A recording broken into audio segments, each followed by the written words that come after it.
We invite you to worship with Tabernacle Baptist Church. 5 services, multiple locations. Tabernacle, Maine, 1223 Laney Walker Boulevard, Augusta, Georgia, 7:15 a.m., 9:45 a.m., and 12:15 p.m.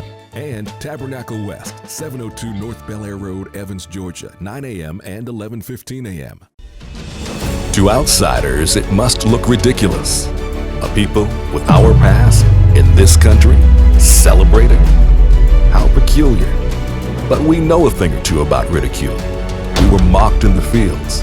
Still we celebrated. Scorned by Jim Crow, but we celebrated.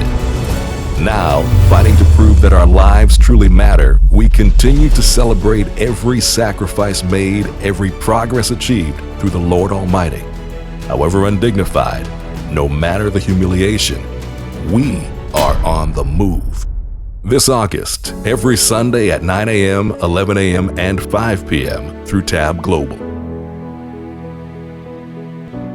Where it's all about God's people, TBC, making an impact. Where it's all about God's people, TBC, making an impact.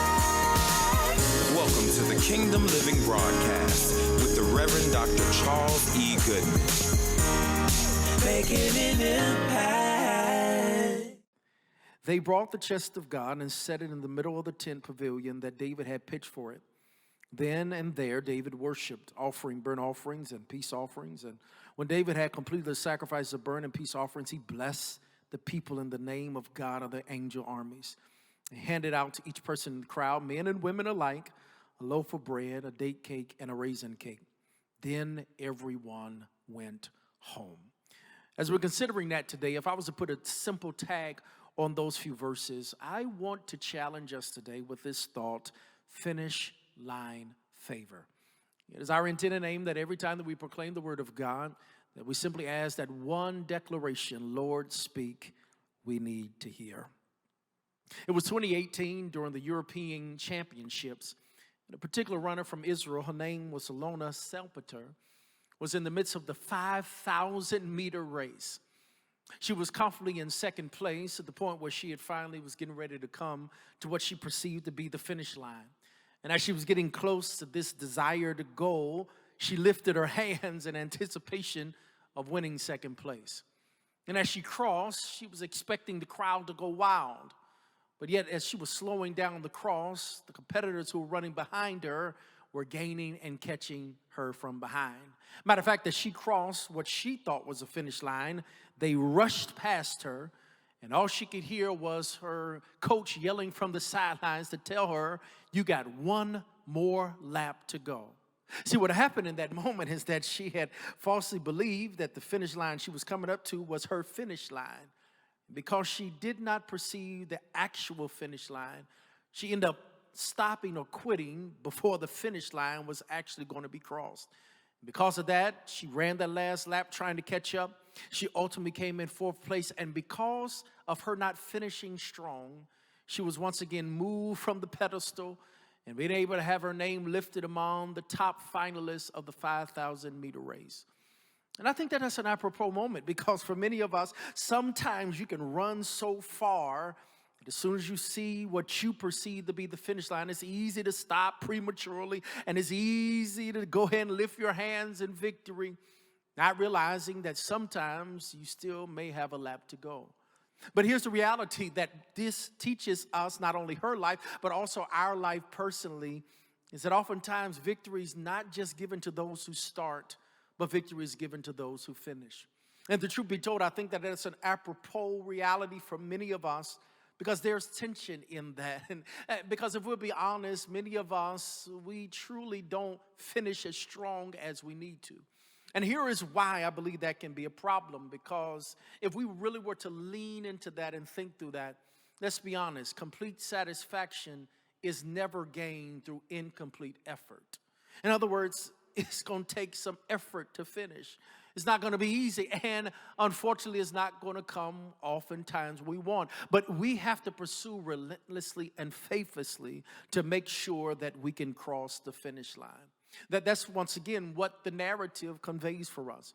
And it's the story of David and Israel bringing the ark of God into the place of Jerusalem.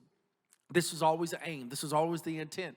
And verse 17, 18, and 19 gives us that moment when the ark of God finally makes its place. Now, I will admit to you that when you read verses 17, 18, and 9, it almost feels anticlimactic. It almost feels like an addendum, like, oh yeah, by the way, it had to make it to its destination. And sometimes that's what finishing feels like, because you could go through so much that getting there sometimes doesn't feel like the journey. But just because it doesn't feel like the journey and just because it may sometimes be anticlimactic does not stop the fact that the text is clear. We're still called to finish. And I believe that's the clarion call I really want to push you today.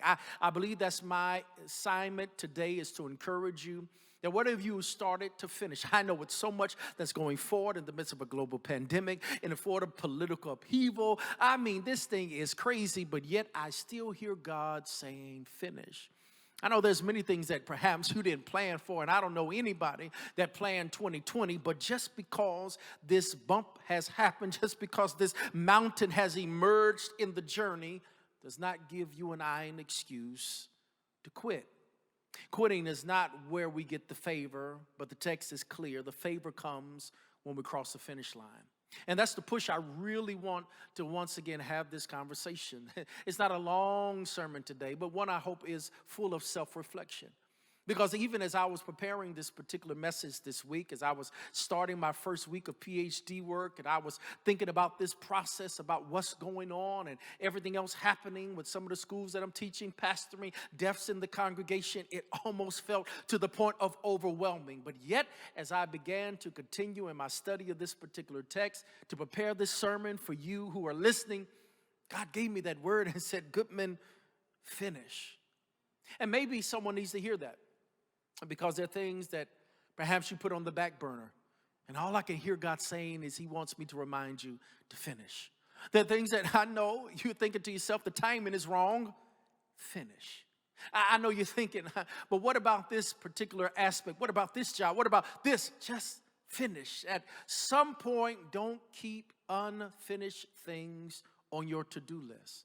And maybe that's the homework assignment for you this week. I know I barely got into my sermon, but maybe this week God has ordained me to really push you to once again, maybe this week, check some things off your to-do list. What have you been hanging on to? What are some things that you have just languished on the unfinished list? And I want you to know that literally what our text tells us is that's where favor is found, when we pursue beyond the boundaries of our finish line. And that's what the text gives us. It's very quick. It's a very succinct sort of outline today, because I do think that what we see experienced by David and Israel can be reminiscent of you and our lives.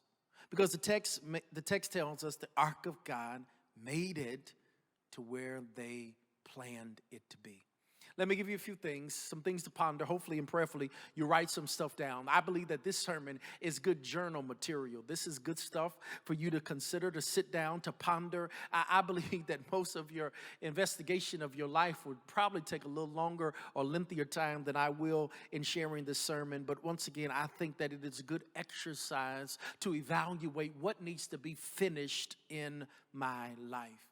Well, first of all, David and Israel do show us some things, and they illuminate a couple of principles. The first thing that I think we can glean from this finish line favor that takes place in this passage is that we realize that grit produces the opportunity of met expectations.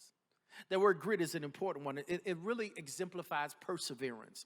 It's one of those grimy words that kind of puts us, it reminds me of someone who grits their teeth, who puts intensity into the moment. And I want you to understand why this is significant, because we see the ark coming to its resting place in verse 17. But once again, remember the story starts at verse 1. And so oftentimes, this is where we miss a lot of how to applaud people, because I will admit to you that many of us, we celebrate people's glory, but we do not give enough credit for their story. And I'll be honest with you, verse 17 by itself is enough to celebrate, but what should also give more is when we think about what David and Israel has been through. Because remember where they started. First of all, the ark had been in isolation at Abinadab's house for 20 years. Then David sends his 30,000 people. They go, they have a great parade. But because they didn't manage the moment right, a man, Uzzah, loses his life. David is distraught. He's despair. What does he do? He gives the ark to Obed-Edom, and for 3 months, Obed-Edom's house is blessed. But for 3 months, David and Israel do not have the ark. Until finally they go back and get it. And now from Obed-Edom's house to Jerusalem is about 10 miles. But they're not going the full journey at once. But the Bible reminds us that every 6 steps they pause, they sacrifice, and they praise. That's almost about 8,000 pauses between Obed-Edom's house and where we find this narrative in verse 17. Which means it was not an easy journey. It means that this journey required them to press their way through. Here is why I think some of us need this reminder today, because unfortunately, for some reason, especially when it comes to the things of God, we assume that the journey is going to be easy. To move the Ark of the Covenant, which was a worthy endeavor, was going to be hard work. And I wish I could say this, and I need you to receive this in the spirit I'm giving. For some reason, it seems as if many of us are allergic to hard work. We want things easy, and that's not how life is. And oftentimes, to get to verse 17, that means you got to press through 16 verses of adversity, 16 verses of tragedy, 16 verses of trauma, 16 verses of stopping and starting, but just make it a verse 17. Verse 17 shows us at the end of the day that you got to press your way through. And I know you're asking the question, what could have been their encouragement? I mean, Pastor, I'm struggling because I need to know what can I do to mentally prepare myself to get to verse 17. Well, I think verse 17 gives us the answer. The text says that when they got there, they placed the ark at a pre-prepared place that David had set up. I love that. In other words, it said he pitched a tent. It was a pre-pitched tent that David had already prepared before the journey of bringing the ark back. In other words, that even though trial and travail and all these issues would come, David already had an end in mind before the beginning began. Let me help you, because I believe that's sometimes our challenge, is that we oftentimes go through disappointment and discouragement. But what the text seems to tell us and gives us a wonderful paradigm to follow is that when you have already pitched your tent, you're not easily swayed or not easily willing to quit. In other words, David had a destination that he was going to. He had a tent that was already pitched. And at some point, my thing I want to share with you today is I need you to know that no matter what you are facing, pitch your tent. Before you even apply to the school, put that space on your wall where your degree's going to be. Pitch your tent. Before you even decide on making out that business plan, you go ahead and start getting that business card already manufactured. Pitch that tent, because I'm here to tell you that oftentimes that gives us the paradigm to know that I got a place that I'm going to end. It's not going to be easy, but I am determined to get there. That's what God taught the children of Israel in Jeremiah 29. You know that story. Jeremiah 29 verse 11 says, and we love to sing it, we love to shout it, but really when we put it in context, it's one of those passages like what we see in this passage today. In that text, Jeremiah 29:11, this is what God tells the children of Israel. He tells them that I'm going to give you an expected end, or a future and a hope. But if you read the first 10 verses of Jeremiah 29, he's telling them, you're going to be captured. You're going to have 70 years of pain. You're going to have to be settled in this spot, but you still got an expected end. In essence, what God was doing was, hey, before y'all get in this, know there's another side to this. And that's powerful for you and I, especially in moments like this where we're struggling, don't know a deadline, don't know a date. But one thing I can say for certain, that when you pitch your tent, you realize there's another side or an other side to this. It's grit, it's perseverance that produces this opportunity to meet expectations. Can I ask you a question that I really want you to answer this week? What expectations are you trying to meet? What things are you trying to accomplish?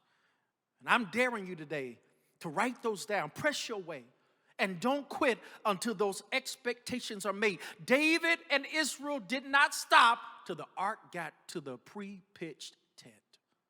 It's grit. But also we see gratitude in our text, because gratitude unlocks the actions of sacrifice. It's right there around verse 17b that I think the text really says something so incredible to me. It says, there and then David worshiped. Once again, I need you to put this in context, because I know I won't get any argument from anyone saying David should worship, especially if you started this story in verse 17. The ark is there. They should worship God. The presence of God there. Mission accomplished. Praise, worship God. But remember, David's had a long journey. He's been ups and downs. He's been disappointed. He's been hurt. He made some mistakes. He's mismanaged some things. He had 8,000 pauses. And remember, David was also lead, praise, and worship leader for the nation of Israel. But yet, even though the journey was weary, there was something about seeing the ark in its proper place that David could not wait to refresh himself. But right then and there, I love the Message translation, David worshiped. I love it. Because at the end of the day, what we realize is that gratitude ought to birth actions of sacrifice. Because real worship is a sacrifice. Real praise is a sacrifice. Don't always come when you want to. I know in this space, especially now in a virtual space over the last 20 some odd weeks, when you can pick and choose when you can attend church, or we can pick and choose when we can do other things, it's a sacrifice to worship God. I mean, let's be honest, not every day, not every Sunday, not every day, period, do we feel like it. But when you think of the goodness of God and all that God has done, I think that David epitomizes that for you and I. He lets us know that one of the things that allows me to press through when I'm tired, press through when I'm fatigued, is the gratefulness I have when I think of the goodness of God.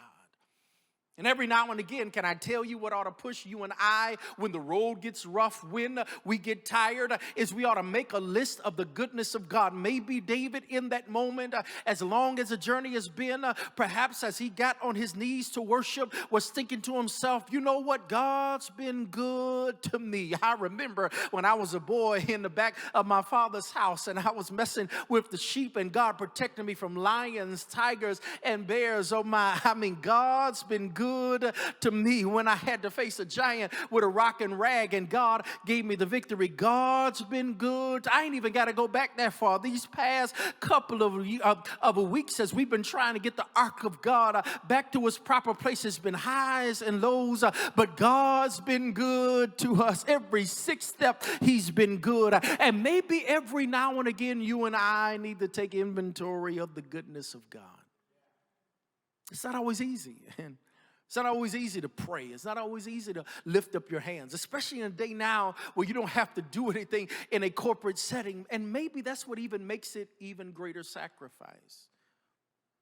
There was a sacrifice of praise, but then also gratitude birthed a sacrifice of petition. Because I love the passage, it says, and David now takes on this priestly role.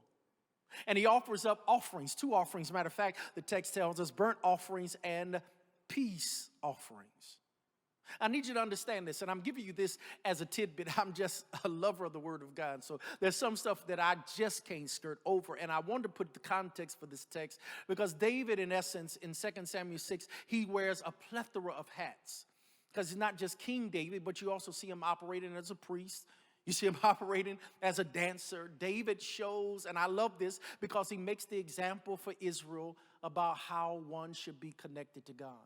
I think 2 Samuel really epitomizes why I think the scriptures are very clear that David was a man after God's own heart. And for all of the mishaps that David had and for all of the lapse of judgment that David had, David was not perfect by any means of any stretch of imagination. But I think 2 Samuel 6 tells us why God had such an affinity for David. Because David was willing to do anything to honor God. And that's what he did. Gave the burnt offerings when they literally took an animal and they consumed its entire carcass on the altar. It was an offering of rededication. But then also the peace offering was offered to God as a moment of reconciliation. Here you see David letting the people know and letting God know that the mere fact that you allowed us to accomplish this ought to be things for us to rededicate ourselves to reconcile our relationship with you, because as a way to appreciate and show gratitude, we ought to get closer. That's deep. Because I would submit to you that that was a whole intent of bringing the ark of God to where it is. It was to recenter, if you will, God's placement among the people. But David didn't just want to place the ark there. He wanted to make sure that the people understood that this was going to always be a process. That when we think of how good God has been, the least we could do is be good to God. That my finishing also gives me this chance to share and rededicate myself. Every now and again, accomplishments ought to be moments of rededication. There ought to be times where you and I say to ourselves, God deserves more of me. What an incredible thought for us to think through on that one, because that is the place, because the finish line shows our grit, the finish line shows our gratitude. But there's a third thing, and I'm going to release you. The finish line of favor also shows us grace, because grace exemplifies the unleashing of generosity. I love the last couple of verses of this particular pericope, verses 18 and 19, that after the ark has now been found and put in a pre-pitched tent, after David worships and offers his offerings to God and the burnt offering, the peace offering, two things happen. David blesses the people, and then he gives them food before they go back home. This blessing is important because, once again, David operates in the priestly realm. He reiterates what is said in Numbers when he talks about how God shall have his light or his face shine upon them. This was a priestly blessing for them. And then watch what happens. David gives them gifts. Isn't the gift of food? I would have enjoyed being at this particular party that David had thrown. It was cakes, it was raisin cakes, it was clusters of fruit. This is important. And the text says that he was no respecter of gender. Male and female were there. But I need you to get this, because this was a powerful reminder that this gift that was given to them on behalf of God, David was making it clear to the people that your blessing, your receiving a reward, is to remind you that God is a promise-keeping God. Why is that important? Well, remember, for the nation, this was a critical time for them. This was crucial for Israel to now embrace the fact that for years of having God on the periphery, remember, this would be the first time that God would be in the center since they wandered in the wilderness. That over the last few years, since 1 Samuel chapter 6, since the first time the ark had been captured, it had been a long time since God had been in the center. And since that period, they've experienced highs and they've experienced some tremendous lows. They've experienced administrative failures. They've experienced the pain of King Saul. They've experienced this kind of hurt that they've had to endure. It's been a hard journey for Israel, and it all began because they lost their focus on God. But in 2 Samuel 6, God's back in the middle.